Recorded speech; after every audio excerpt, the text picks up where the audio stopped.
Good morning, everyone. Dan with Dan's 30-foot dory build. It's a beautiful morning. It's a little cloudy, but not that many clouds. It's blue sky and it's warm. So you guessed it. We got rain yesterday, and I'm telling you, this afternoon we got tornado warnings. I don't know if it'll actually happen, but they got a way of knowing these things, right? So anyway, 7 o'clock this morning, I just snuck out here right away. It was sunny and clear out. I wasn't wasting any time. I'm actually priming the port side of the boat. I'm about to show you that in a second. I was really upset yesterday. I took a video of the epoxy laminating complete around the perimeter of the hull. And I went to download the video and wouldn't let me do it. So I got skunked again with my video downloading procedures. I don't know what's wrong. But I won't be doing that again. I'll be using my phone for the duration until I can get a computer that can handle the download and the capacity or whatever causes it to do that.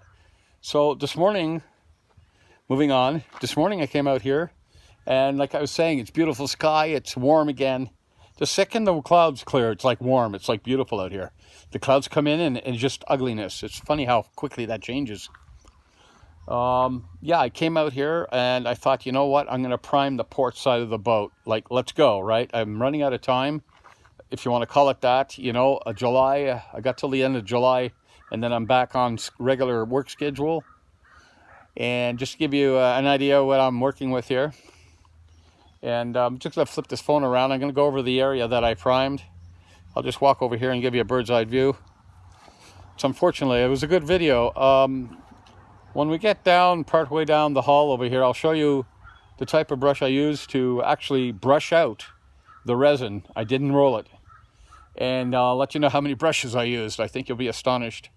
Or you just might think I'm crazy. Okay, so I'm going to flip you around here and give you a look at the boat.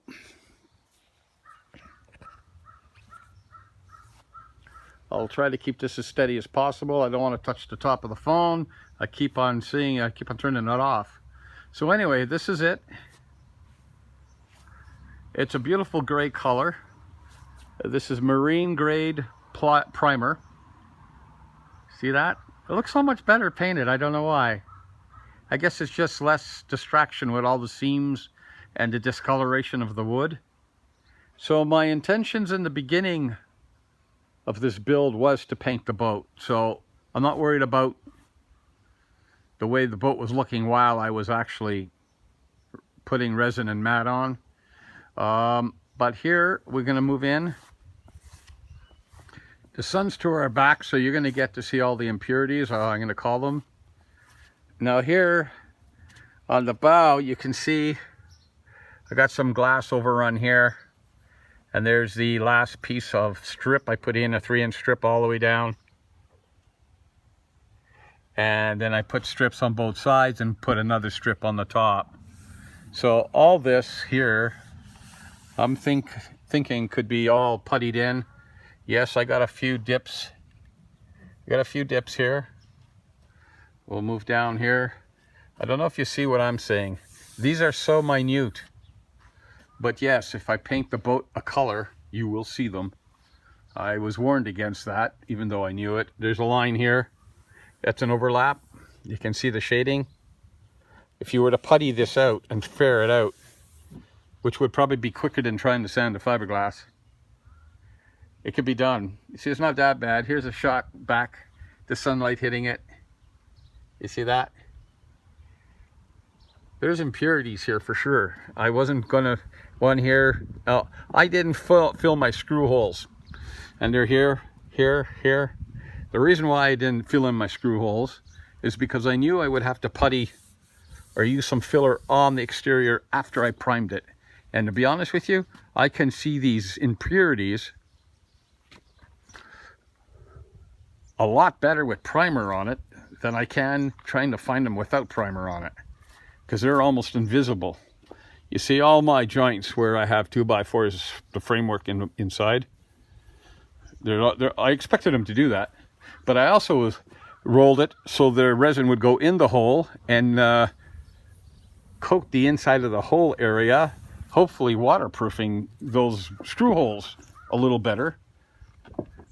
Because like you know already from my prior videos, I didn't use marine plywood on this. This line here, that's a seam. Now when they gave me the material and I wasn't really watching him when he was cutting it off, they don't waste any of it. They're going to give it to you even if it ends up being a cutoff. So I ended up splicing from here to the bottom, obviously from here across the other side of the boat. I didn't like that. I was hoping to get a 120-foot run, but I didn't know how much you get in a whole roll. But I didn't use up the whole roll, so maybe it was in the roll. Maybe that's the way they sent it to them. Now here's some more holes. I'm holding it on an angle so you can see what's there, because I know if I point the camera straight down, you won't see very much. Okay, so all those have to be filled. Now, you see this area here very clearly. This is where I took the electric planer and I tipped it too much on one side by accident because I have uneven ground down here and I gouged it out. So I laid up 3 layers of tape, 6-ounce matte tape in there, and of course that'll have to be puttied out to hide that ugliness. All kinds of holes here, all kinds of dips. So at this, now I'm not going to touch this. This is done to me, except for the cleaning it up, applying the putty and sanding it out. I'm just going to give you a nice little walk around here to give you something to look at. Now, you see this area right in here. That's different levels of matte. I rather just putty it out because I couldn't actually sand that totally out. It was really hard to do. So there's 2 levels of matte here, and this is coming over. So I'm just going to putty that out and sand it out. Oops, there's a run. Okay. See that? That all can be fixed with putty. That's all minute. This is all, you know, it's very minute. There's your 3-inch strip here. Putty it out. You can hide all this with a little bit of putty. Sand it out, ferret it out. Okay. So I have to sand out the transom here. It's going to have some more unevenness to it. A little bit here. Okay. So this is what I did yesterday. I glassed the whole side in. I'm done here. Now, one of my brushes I used, I'm showing you this on purpose. Okay, I'm showing you this. You're getting this? Watch this. Okay.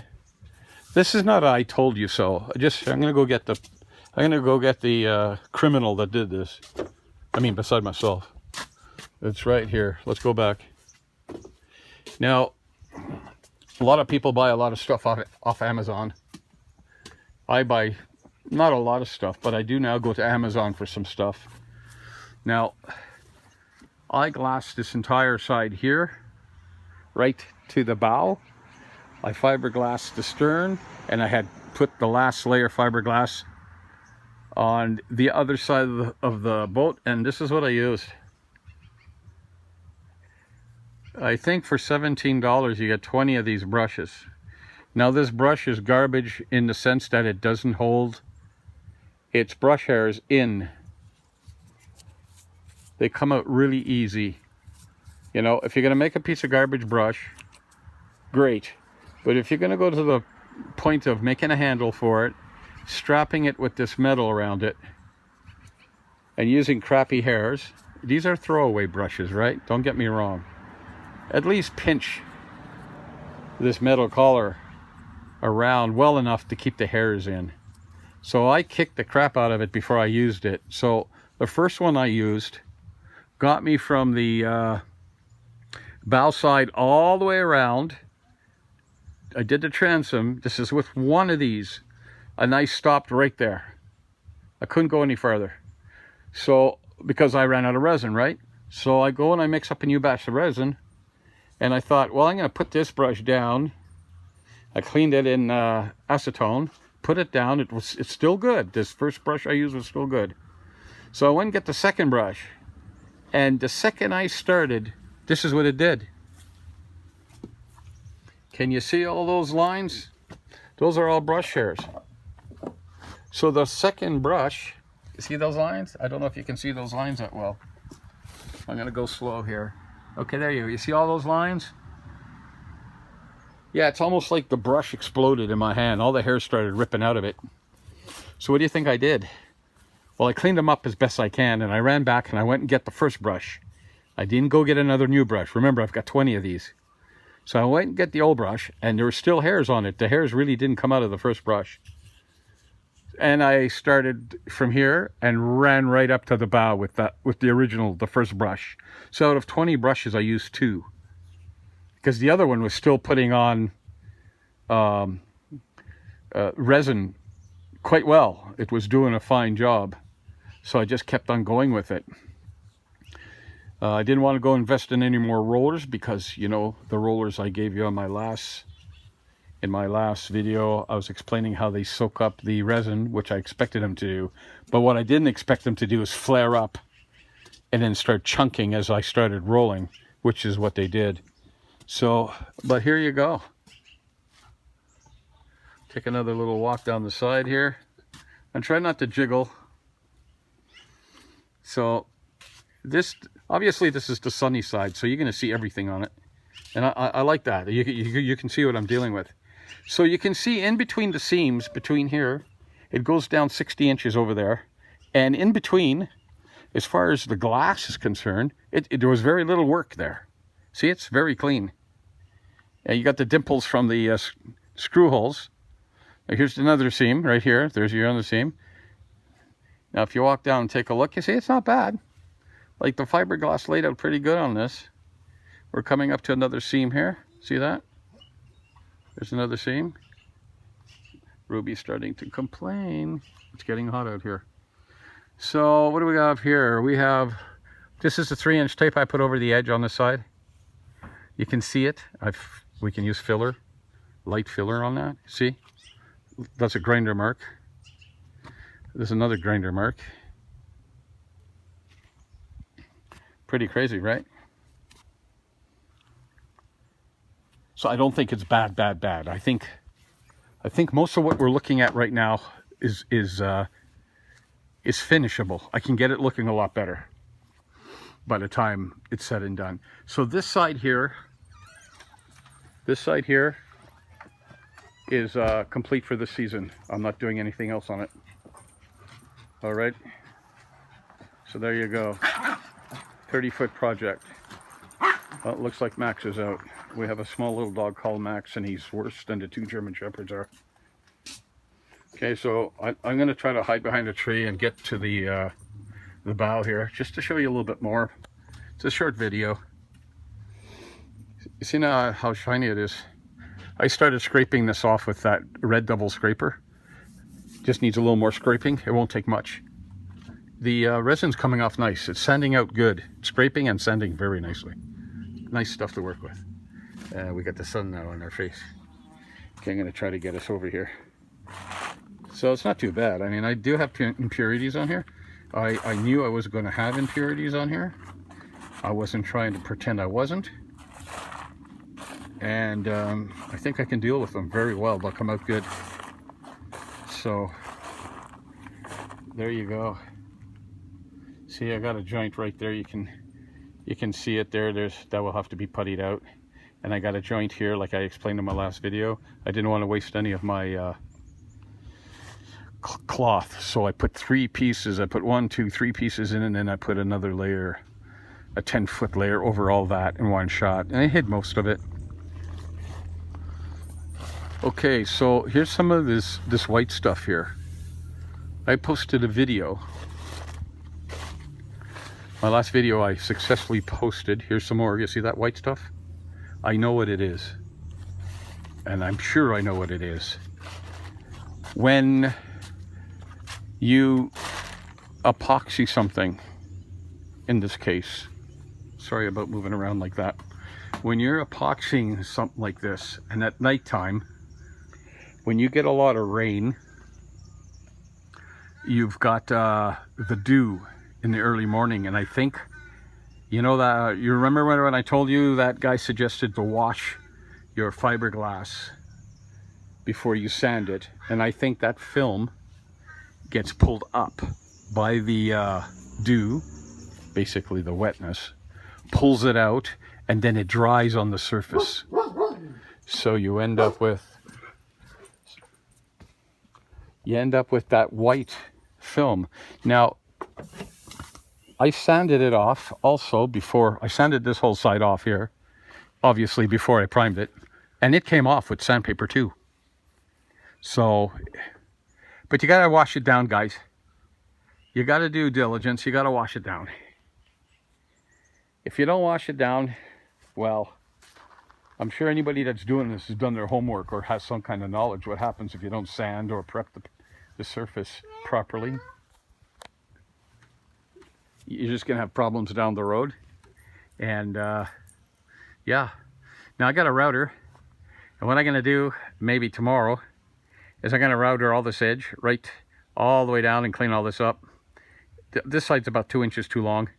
As you can see, it drops off right over there. I'm gonna router the whole boat out, so we're gonna get the the right shape here. And I think I'll do that tomorrow. And I'll let this primer set till tomorrow before I even look at it. But that's it. This side's done. I'm really happy with it.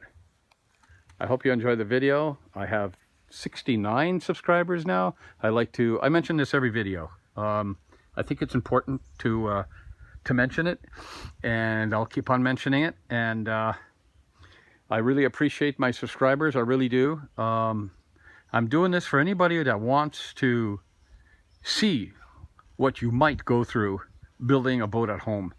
Now, this is probably a little extraordinary. I'm building a 30-foot boat instead of a 19 or maybe 20-foot boat, but it doesn't matter. At least there's something on the net. If somebody looks up flat bottom boat, they're going to have something they can use for reference. I had my problems when I started this boat. I tried to cut corners with my strong back. I paid for it. I reinforced it, straightened it up, and got back online, and away we go. So now we're already at the primer stage. This is great.